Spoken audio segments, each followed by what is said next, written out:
putain, j'ai vu Apocalypse Now hier. C'était quand même vachement bien. Ah oui, banger. Ouais. En revanche, le parrain, en vrai, un peu surcoté. Mais quel chien! Mais après, j'ai pas vu le 2 et 3, mais oui, je trouve oui, que oui, allez. sur les films de la mafia, on a fait mieux. Genre Oui, Cento voilà. Passi, c'était quand même très très bien. Oui, c'était bien. Allez. C'était mieux que le parrain. Bon, c'est fou, parce que c'est un moment qu'on attend. Oui, là, relou un peu.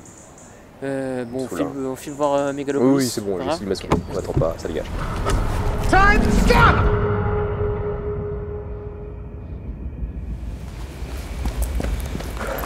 Vous nous en remettrez jamais. Bonjour et bienvenue sur le Syndrome Ciné. Aujourd'hui nous sommes ici pour vous parler de Megalopolis, le dernier film de Francis Ford Coppola. Mais avant ça, on va vous faire des petites recommandations, des films qu'on a aimés pendant le mois de septembre et qu'on vous recommande d'aller voir à la place peut-être de Megalopolis qui vous fera gagner 2h18. Bref, tout de suite les recos. Je voulais vous recommander un nouveau film iranien qui est Les Graines du Figue Sauvage de Mohammad Rasoulov, qui a fait du bruit à Cannes parce que son réalisateur s'est exilé d'Iran pour rejoindre Cannes, le festival, et donc le présenter au public. Et donc le film raconte l'histoire d'une famille en Iran dont le père réussit à gravir les hauts postes du système judiciaire iranien et qui permet donc à sa famille de vivre plus confortablement et d'appartenir aux classes supérieures. Mais un conflit politique secoue le pays tout entier, mais également le cœur de cette famille qui va peu à peu se diviser. Donc c'est un film politique très important, qui a un contexte de tournage assez particulier puisque le réalisateur ne pouvait pas être présent sur les lieux du tournage et sous peine de censure. Et donc il a réfléchi son scénario et sa mise en scène à partir de cette contrainte. Et ça ne l'a pas empêché d'avoir énormément d'idées de mise en scène qui permettent de créer une vraie tension durant tout le film, de passer d'un genre à un autre de façon totalement inattendue, et de créer un discours sur à la fois la société iranienne, son système judiciaire, la société patriarcale, mais également il y a tout un discours sur la technologie, de son utilisation à la fois offensive et défensive. Bref, je vous conseille d'y aller parce que c'est très beau, très bien interprété, très bien mis en scène et que c'est juste du grand cinéma. Alors mes recos, c'est pas sur septembre, c'est sur début octobre, désolé. Et c'est que pour les Parisiens, donc les provinciaux, force à vous, mais c'est pas pour vous. À la Filmothèque du Quartier Latin, et dans d'autres salles dans Paris, ils vont diffuser 8 films tchécoslovaques. Ce que je peux vous conseiller, c'est les 2 films de Yolai Helts qui sont diffusés à cette occasion-là. Donc La Belle et la Bête, qui est une version incroyable, sur laquelle j'ai fait une vidéo un peu intéressante mais un peu badante, mais bref, allez la voir. Et L'incinérateur de cadavres, qui est tout aussi drôle, mais qui est très très cool. Voilà. Donc les nouvelles vagues tchécoslovaques, ça existe, c'est très stylé, il y a 8 films dans Paris qui sont diffusés début octobre. Allez-y. Perso, en reco, j'ai pas grand chose à vous recommander si ce n'est Interstellar qui ressort au cinéma, et c'est à peu près tout. Sinon, Docteur Feu l'amour, c'est cool, voilà, si vous l'avez pas vu. Et puis, c'est tout ce que j'ai à vous recommander, c'est catastrophique, au revoir. Très bien, maintenant on va pouvoir passer à la critique de Megalopolis, et ne vous inquiétez pas, on ne fera pas de spoiler ici, et en attendant, voici la critique. There's still so much to accomplish, but is there time?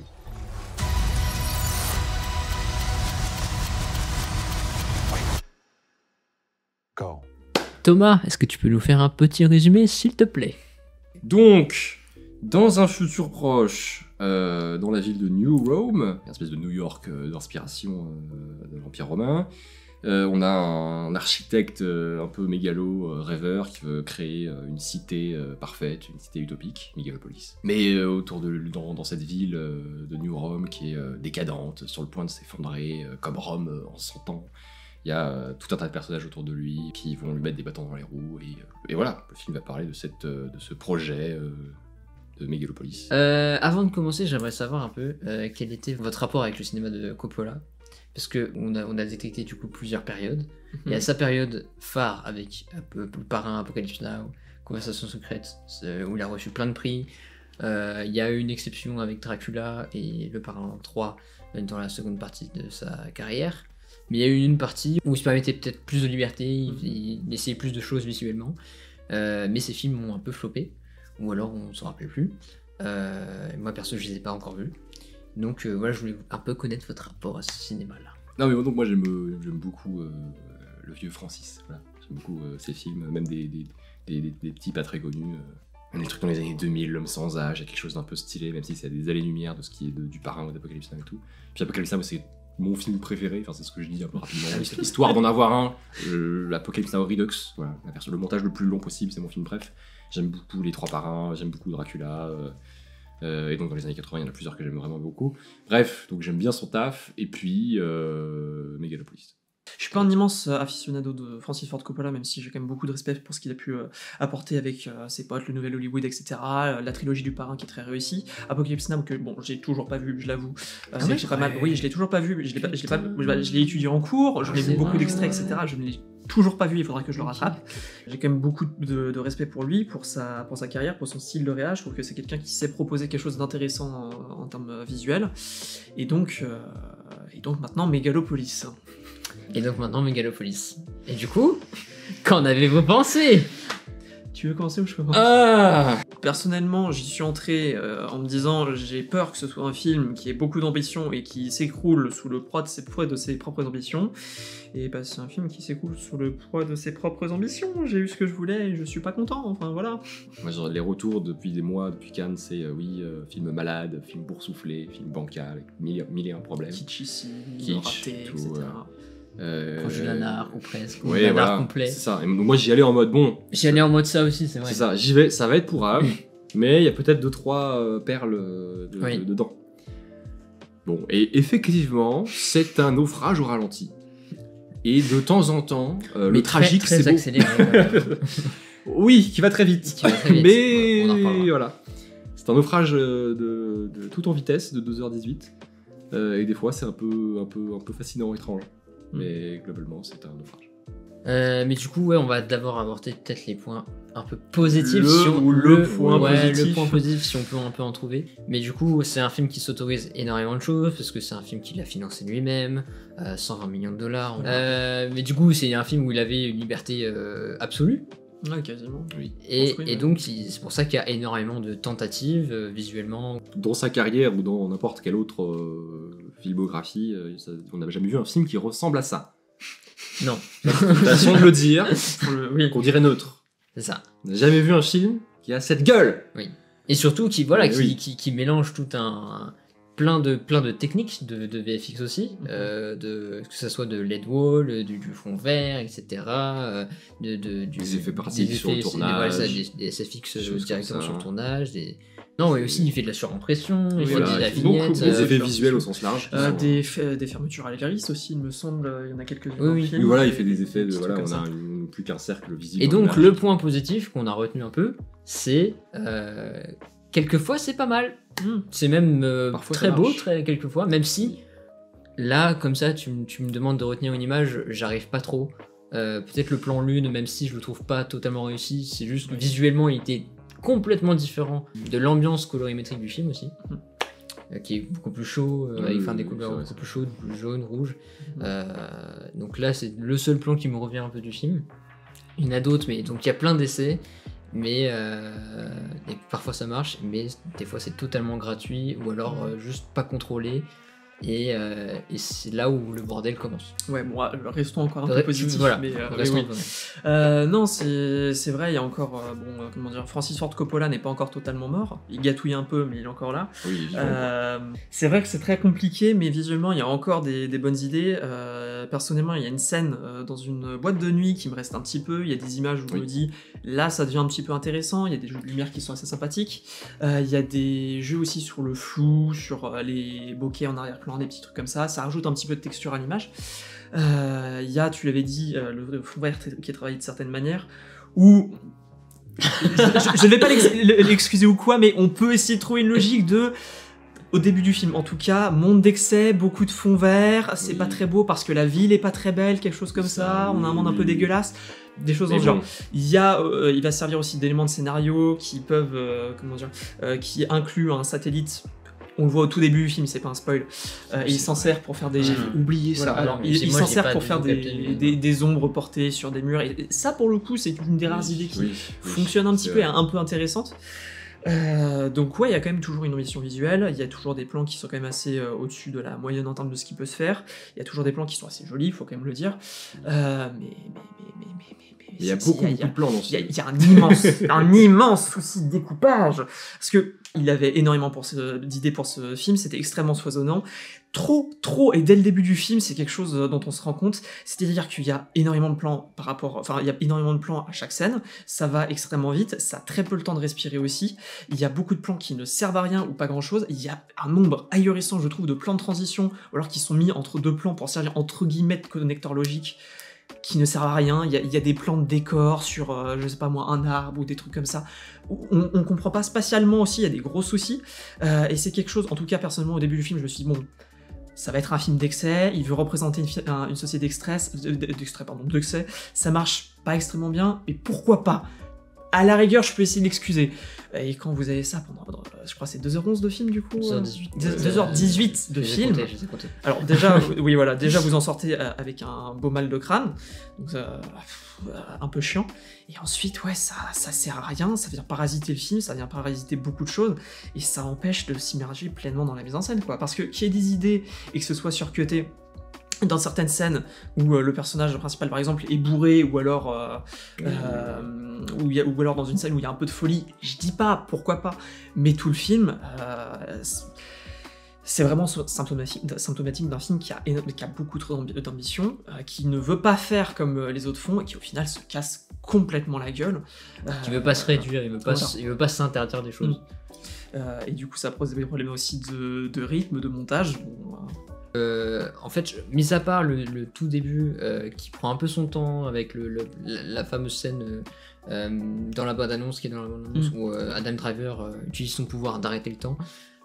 C'est pas un spoil, c'est dans la bande-annonce. J'ai oublié ça du synopsis. Mais c'est un peu dire comme c'est utile. Mais c'est un peu la seule scène où qui prenait un peu son temps, ou alors c'est la présentation du personnage, de son pouvoir, etc. Mais sinon tout le film va à 2000 à l'heure, et j'ai beaucoup de mal à m'intéresser au personnage, à comprendre aussi les problèmes de compréhension du scénario, et du coup dans l'univers même. Ouais. à s'immerger dans l'univers, et du coup un peu aussi à comprendre ce qu'il veut me dire, ce qu'il veut me raconter avec tout ça. Il a posé tout un tas de trucs et il m'a dit, maintenant t'as compris, tu vas comprendre, t'inquiète, j'ai mis des images d'archives, c'est profond ce que je dis, t'inquiète. C'est très, très, très fake deep le film. Globalement très fake deep. Ouais, c'est le grand projet qui veut tout expliquer, toute la nature, la direction de l'humanité, de la civilisation humaine. Peut-être qu'on est des connards qui ne comprenons pas, et que dans 20 ans le film deviendra. C'est possible. Je pense qu'on est juste des connards. Donc on a très bien compris. Non, parce que moi j'avoue j'ai pas tout compris. Sans spoiler, il se débrouille pour exprimer des choses clairement. Sauf que les trucs qu'il explique clairement, c'est très creux. Donc, Osef. Ouais, c'est un peu comme voir un étudiant en philo qui essaie d'expliquer le monde, quoi. Oui. Enfin, c'est vouloir être méchant, mais c'est ça. C'est un peu à ça que ça m'a fait penser. Mais bon, il a 80 ans, quoi. C'est dommage. Et il est talentueux. Encore plus dommage. Ça fait mal. Comme on n'est pas investi dans le récit, c'est aussi, et avec les personnages, c'est aussi parce que les interprètes ne sont pas bien dirigés. Oui. Dans chaque scène, il y a un truc bizarre, c'est un peu artificiel, en même temps c'est un peu ce que le film veut aussi, mais j'ai beaucoup de mal avec la façon de jouer. Et t'as l'impression qu'ils sont un peu perdus à plusieurs moments du film. Du début à la fin, c'est-à-dire que moi le discours de fin d'Adam Driver, j'y crois pas. Ou alors ils sont dans des archétypes dès l'écriture ou dès la direction d'acteur, genre Aubrey Plaza, archétype de fan vénale manipulatrice, Shia LaBeouf, archétype de petit bouffon un peu foufou diabolique, qui ont des espaces pour surjouer, sûrement qu'on leur demande de surjouer. Et qui, comme ils ont un texte vraiment pas compliqué, creux, bah ça rend le truc vraiment pénible, quoi. Ça manque même terriblement de... Mais par contre, des fois, moi j'avais oublié, j'ai un vrai souvenir d'une scène que je trouvais bien jouée, bien mise en scène, oh putain, et pas trop mal écrite, bizarrement écrite sur les dialogues, mais pas trop mal écrite.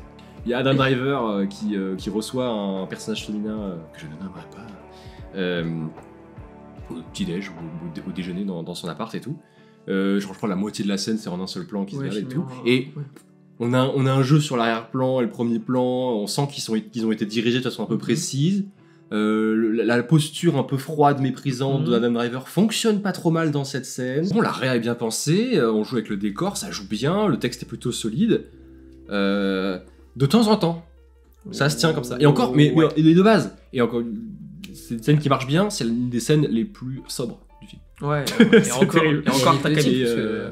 parce que- Et un peu anecdotique et pas si intéressante.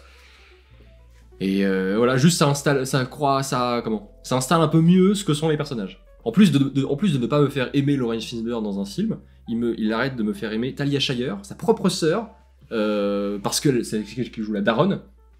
La daronne du héros, qui a des problèmes de psy et tout, qui a 2 scènes et demie, qui joue pas très bien ou qui joue correctement mais Oui, bizarre, elle a des parce que ça arrive expressions comme un cheveu sur la soupe au bout de 2 heures. Enfin, il dessert énormément de choses qu'il veut faire.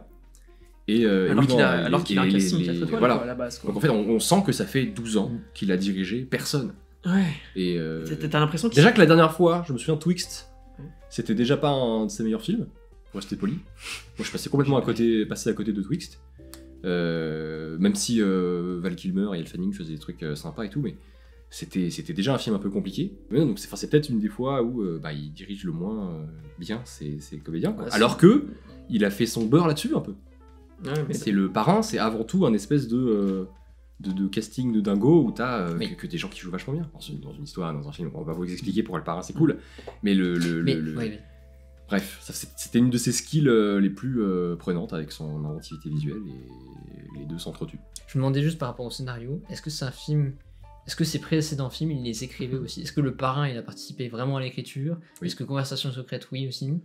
Est-ce qu'Apocalypse peut-être Now? pas en fait, tous les films qui ont des problèmes de tournage, il est obligé de mettre la main à la pâte. Oui, Parce oui, qu'ils vont non, mais réécrire. j'imagine. Donc Apocalypse Now et le parrain, bien sûr. Je me demandais si ses oui. plus gros succès, il les avait écrits Ouais. et que du coup là, quand il passait Oui, à à l'écriture, l'écriture, ça devient- ça marchait moins bien et sur ses précédents Alors, films aussi. Tétro te donne raison. C'est un film qui fait dans les années 2000, qu'il écrit, qui est très personnel pour lui et qui est assez maladroit sur des trucs.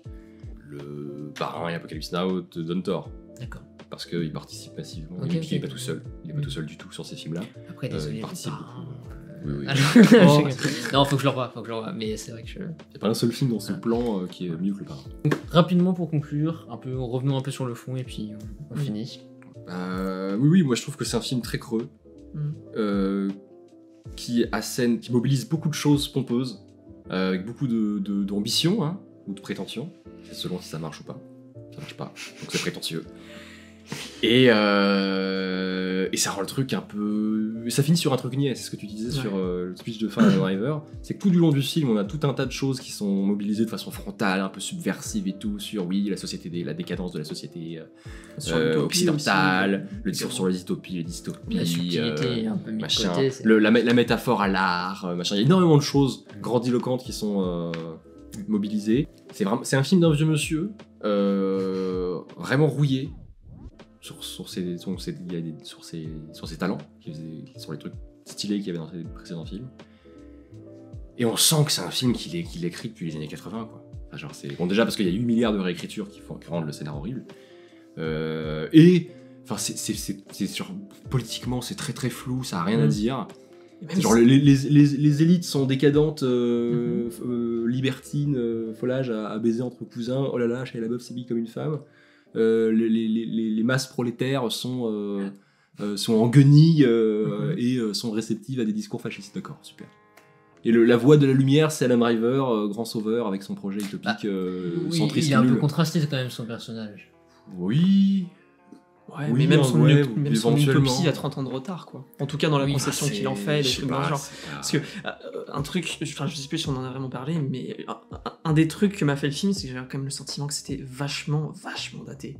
Tu sens que c'est quelque chose qui Oui. date des années 80, voire 90 sur certains points, mais par exemple, c'est le monde utopique qu'on nous présente. En termes d'esthétique, ça a 30 ans de retard. En termes, de moralité ou même de plein d'autres trucs, ça a aussi un peu de retard. Si tu le disais très bien. Oui, on va le dire bêtement, c'est pas un Et woke, d'accord. Ouais, mais C'est un vieux gars, quoi. même que tu sais que le film soit woke, pas Oui, woke, oui. à Oui, la rigueur, on pourrait en faire Oui. une analyse thématique et une analyse filmique au sens propre du terme. Là, même politiquement, c'est un truc qui m'a beaucoup gêné, c'est que le film, justement, se veut un peu politique et tout. Il y touche pas tant que ça au final, il reste très Oui, c'est très vague, très superficiel, pour avoir un discours un peu niais, inintéressant, pas très neuf. Donc, Voilà ce qu'on pouvait dire sur Megalopolis. N'hésitez pas à aller le voir pour vous faire votre propre avis. Ouais. Je sais pas si c'est un bon encouragement. Non, mais- hésitez à le voir quand même. C'est important de se poser la question. Est-ce que vous Franchement. voulez le voir? Personnellement, je vais être honnête, allez pas le voir. Franchement, allez voir un truc mieux. Emmanuel, par exemple. Tac. Quoi Emmanuel? Si seulement, on aura une vidéo prochainement. Voilà. Très bonne Qui idée, sait, tout ça. peut-être qu'il y a une vidéo sur Emmanuel qui est sortie là. Attention. Du coup, n'hésitez pas à partager, à commenter, à vous abonner et à liker la vidéo si ça vous a plu et à commenter votre avis. C'est toujours intéressant de débattre avec vous. On rappelle qu'on a une version Spotify si vous voulez pas voir nos gueules Oui, et voilà. juste nous entendre. Toutes les vidéos sont en podcast sur Spotify et d'autres trucs. Puis on a TikTok aussi. Oui. Voilà. Abonnez-vous sur TikTok. Allez, Thomas, quand tu veux. Oui. Et ben merci. Abonnez-vous et au revoir.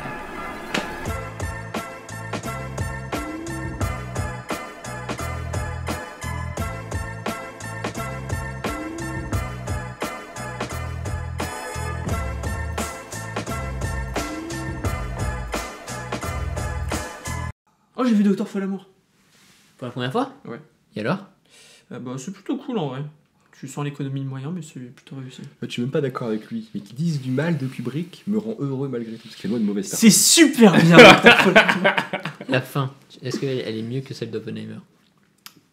Attends, c'est quoi la fin Oh, c'est pas ok. dur. Attends, la Si, fin c'est d'Oppenheimer. ça. Ah, il a dit la fin d'Oppenheimer. Ok, si c'est ça la fin d'Oppenheimer. C'est avec Linkin Park. Ah oui, mais non, si je m'en Excellent. Ok. Oui, un Ah, étang. et Bah, puis, tu sais quoi Justement, c'est une Tu sais quoi, Arsène, la pluie. Arsène, je vais être un Oui. connaisseur d'élitiste de merde. Je préfère la fin de Docteur Folamour. T'es pas un connard, t'es juste un mec juste.